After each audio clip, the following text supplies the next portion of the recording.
আপনি আসলে ধরা খাইছেন অন্য জায়গায়। এটা কোন জায়গায় জানেন? এই বিশ্বাসঘাতকতার দুনিয়ায় বিশ্বাস করে ধরাটা খাইছেন আপনি। এখন আবার কে আইল? ভাবিরে খুব লাভ করেন না? আপনার ভাবি নিচ্ছে কিরম করে যেন পূর্ণিমার আলো এসেছিল, এই আলো আর তখন বের হয়নি, বুঝতে পারিস? ভবিষ্যতে যে কি হবে সেটা তার ক্ষতি পারতেছি না, কিন্তু আমার মনে হচ্ছে যে আমার বউটার আগের মতো নেই। এত বছরে আপনার অ্যাকাউন্টে কোনো টাকাই জমা হয় এটা যে সুমন দিয়ে গেছে কেউ দেখেনি তো। না পা আইসনে তো কালকে আর তোমার মালটা তো ঠিকই টের পাই যাবো।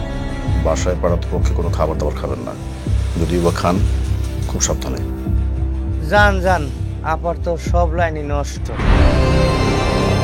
আদের টপকাই দেওয়ার সময় ওনারে লইতে পারি আমরা। তোমার জন্য আজকে মুরগির রস রান্না করছি, একটু দেখাই পুরা গেল কি? এই মাল কোত্থেকে পাইলা তুমি?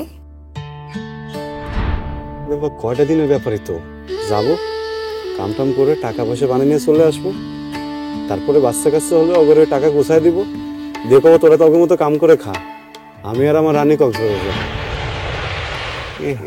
আমার পরিশ্রম কেন করি জানেন স্যার? কেন ভালোবাসার মানুষটা সততার সাথে আমাকে জন্য অপেক্ষা করে।